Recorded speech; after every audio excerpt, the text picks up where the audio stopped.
ఇది భూలోకం. ఇది మనిషి జంతువులు జీవించే లోకం. ఇక్కడే పుణ్య పాపాలు చేయబడతాయి.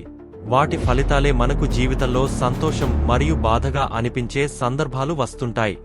ఇక మోక్షం అనే శాశ్వత విముక్తి కూడా భూలోకంలో జన్మించినవారికే సాధ్యమవుతుంది. అందుకే దేవతలు, ఋషులు కూడా మానవ జన్మ కోసం ఆకాంక్షిస్తారు.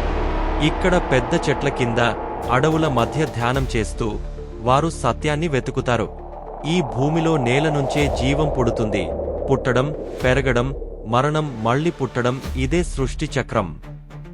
భూమి తర్వాత ఉన్న లోకం భువర్లోకం. ఇది మన ఆత్మలు పితృలోకానికి లేదా స్వర్గానికి వెళ్లే ముందు ఉండే లోకం. ఇక్కడ మన పూర్వీకుల ఆత్మలు మనపై కరుణ చూపుతూ ఆశీర్వాదాలు అందిస్తారు. మంత్రాల శబ్దాలు ఈ లోకంలో ప్రయాణిస్తూ దేవతల వరకు వెళ్తాయి. ఇది స్వర్గలోకం. ఇక్కడ దేవతలు, అప్సరసలు నివసిస్తారు. ఇంద్రుడు ఇక్కడ రాజుగా ఉంటాడు. ఇక్కడ ఉన్నవాటిలో చక్కటి మంగళ సంగీతం, స్వర్ణ ప్రసాదాలు, దివ్యమైన సుఖాలు కనిపిస్తాయి. ఇంద్రుడి మహిమ, శక్తి, రక్షణను ఈ లోకం ప్రతిబింబిస్తుంది. మహర్షులు నివసించే లోకం ఇది మహర్లోకం. అడవుల మధ్య, నదుల ఒడ్డున ఉన్న ఆశ్రమాల్లో వారు బ్రహ్మ ధ్యానంలో లీనమై ఉంటారు. వారు జ్ఞానాన్ని, సృష్టి రహస్యాలను తెలిసిన మహాజ్ఞానులు. వారి ముఖంలో ప్రశాంతత, దైవికత కనిపిస్తాయి. ఇది జనలోకం. ఇక్కడ సృష్టిని నడిపించే మహర్షులు నివసిస్తారు.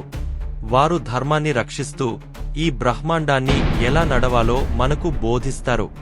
వారి చూపులో జ్ఞానం, ప్రేమ నిండిన మెరుగైన ప్రకాశం వారిలో కనిపిస్తుంది. తపోలోకం అంటే తపస్సు చేసేవారి లోకం. ఇక్కడ ఋషులు పవిత్రమైన అగ్ని దగ్గర తపస్సు చేస్తూ ఉంటారు. వారు మానవ శక్తిని దాటి దైవిక శక్తిని పొందే స్థాయికి చేరుకుంటారు. వారి శరీరం నుంచి వెలువడే తేజస్సు, వారు ధరించిన భస్మధారణ, ఇవన్నీ వారి తపస్సు గొప్పతనాన్ని తెలియజేస్తాయి. ఇది సత్యలోకం. ఇది లోకాల్లో ఎత్తైనది. ఇక్కడే బ్రహ్మదేవుడు ఉంటాడు.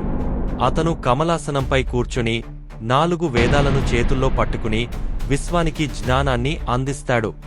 ఆయన ముఖంలో ఉండే శాంతి, కారుణ్యం, సత్యం మనసుని తాకేలా ఉంటాయి.